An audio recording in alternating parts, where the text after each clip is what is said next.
আমাৰ লোক নিৰ্মাণ বিভাগত 57 গৰাকী জুনিয়ৰ ইঞ্জিনিয়াৰে চাকৰি কৰি আছে। APSCত তেওঁলোক সিলেক্ট নহল।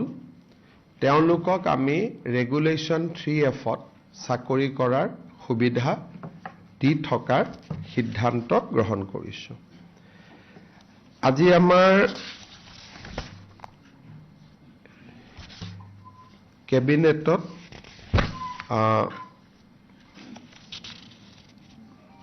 326টা মিছন বসুন্ধৰাৰ অধীনত প্ৰস্তাৱ গ্ৰহণ কৰা হয় আৰু এই 326 গৰাকী হিতাধিকাৰীয়ে মিছন বসুন্ধৰাৰ অধীনত এতিয়া লেণ্ড পট্টা বা মাটিৰ পট্টা তেওঁলোকে লাভ কৰিব। আজি আমাৰ কেবিনেটত সতী সাধনী বিশ্ববিদ্যালয়ৰ সমীপতে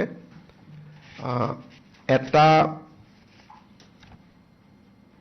ছোৱালীৰ কাৰণে আৰু ল'ৰাৰ কাৰণে হোষ্টেল নিৰ্মাণ কৰিবলৈ আৰু মিউজিয়াম নিৰ্মাণ কৰিবলৈ গোলাঘাট জিলা চুতীয়া ছাত্ৰ সন্থাক আমি 8 বিঘা মাটি আজি আবণ্টন কৰোঁ।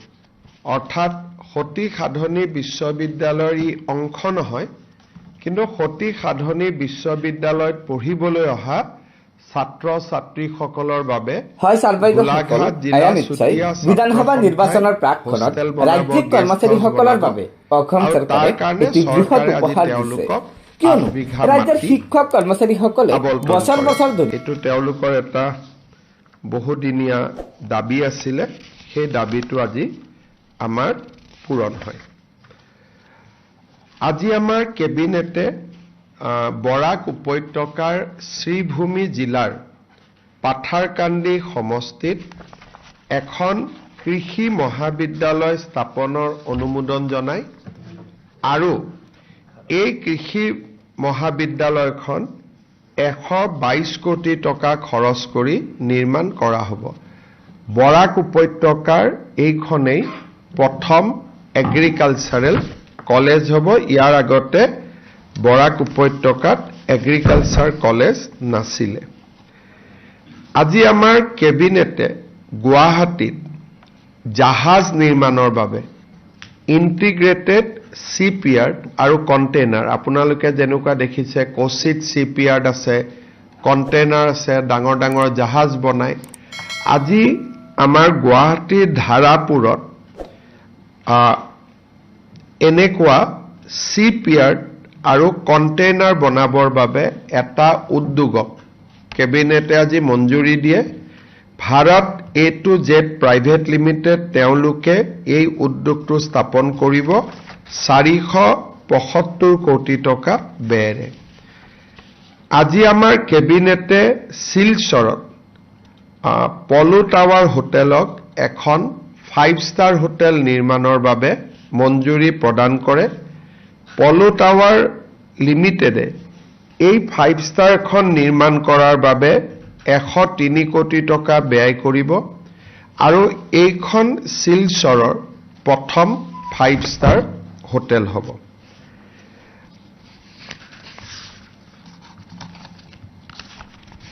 যাৰ মানে সেইটো স্পষ্ট ধাৰণা আৰু স্পষ্ট কথা যে NPS আজি আমাৰ কেবিনেটে লোক নিৰ্মাণ বিভাগক 241টা পথ নিৰ্মাণৰ বাবে 519 কোটি টকা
অনুদান পাইছিলে সেই 25,000ৰ ভিতৰত যিসকলে প্ৰথম পুঁজি সৎ ব্যৱহাৰ কৰিলে তেওঁলোকক দ্বিতীয় কিস্তিৰ ধন 11 তাৰিখে দিবৰ বাবে সিদ্ধান্ত গ্ৰহণ কৰে আৰু ইয়াৰ বাবে প্ৰয়োজনীয় 130 কোটি টকা কেবিনেটে অনুমোদন কৰে। আজি আমাৰ কেবিনেটত আপোনালোকে জানে যে পঞ্চায়ত আৰু ৰুৰেল ডেভেলপমেণ্ট ডিপাৰ্টমেণ্টৰ কন্ট্ৰেকচুৱেল এমপ্লয়ীসকলৰ লগত তেওঁলোকৰ বিভিন্ন দাবীৰ সম্পৰ্কত মোৰ আলোচনা হৈছিল। তেওঁলোকৰ মুখ্যতঃ দাবী আছিল যে তেওঁলোকৰ চাকৰিৰ কাৰ্যকাল 60 বছৰলৈকে বঢ়াব লাগে। আজি কেবিনেটে পঞ্চায়ত আৰু ৰুৰেল ডেভেলপমেণ্ট ডিপাৰ্টমেণ্টত কন্ট্ৰেকচুৱেল চাকৰি কৰি থকা আসাম ষ্টেট ৰুৰেল লাইভলিহুড মিছনত চাকৰি কৰি থকা আৰু গোলাপ বৰবৰা ইনষ্টিটিউট অফ ৰুৰেল ডেভেলপমেণ্টত কাম কৰি থকা কন্ট্ৰেকচুৱেল এমপ্লয়ীসকলৰ কাৰ্যকাল সেই সকলৰ বাবে 60 বছৰলৈ বৃদ্ধি কৰে যি ইতিমধ্যে 45 বছৰত ভৰি দিছে। অৰ্থাৎ যিসকল কৰ্মচাৰীৰ বয়স 45 বছৰ অতিক্ৰম কৰিছে বেলেগ ডিপাৰ্টমেণ্টত এতিয়া তেওঁলোকে চাকৰিত আবেদন কৰিব নোৱাৰে তেওঁলোকৰ কাৰণে আমি চাকৰিৰ কাৰ্যকাল 60 বছৰলৈ বৃদ্ধি কৰিছো। 45 বছৰৰ তলৰ লোকসকলক আমি এই কাৰণে বৃদ্ধি কৰা নাই কাৰণ তেওঁলোকৰ হাতত এতিয়াও বয়স আছে যদি ভাবে তেওঁলোকে আন ডিপাৰ্টমেণ্ট বা আন ৰেগুলাৰ চাকৰিটো যাব পাৰিব।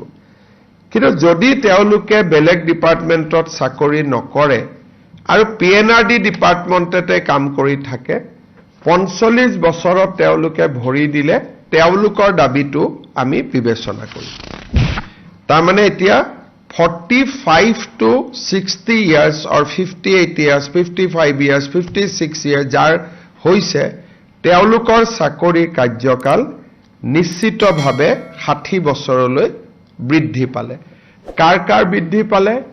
PNRD ডিপাৰ্টমেণ্টৰ MG এনৰেগা PMY আদিত কাম কৰি থকা contractual employee, Assam state rural livelihood মিছনত কাম কৰি থকা কন্ট্ৰেকচুৱেল এমপ্লয়ী আৰু SIRD বা Golap Borbora institute of rural development ডিপাৰ্টমেণ্টত কাম কৰা কন্ট্ৰেকচুৱেল এমপ্লয়ীসকলে এই 60 বছৰলৈ চাকৰি কৰাৰ সুবিধা পাব যদিহে তেওঁলোকৰ বয়স 45 বছৰ অতিক্ৰম কৰিছে বা 45ত ভৰি দিছে। আজি আমাৰ ৰাজ্য চৰকাৰৰ পুঁজিৰ পৰা 33,656 গৰাকী আশা কৰ্মী আৰু 2,570 গৰাকী আশা ছুপাৰভাইজাৰক একোখনকৈ স্কুটি দিয়াৰ বাবে সিদ্ধান্ত গ্ৰহণ কৰিছে। কাৰণ তেওঁলোকে হস্পিটাল আৰু গাঁৱৰ মাজত আপ এণ্ড ডাউন কৰি থাকিব লাগে। তেওঁলোকৰ যাতায়াত বহুখিনি যাতায়াত কৰিব লাগে।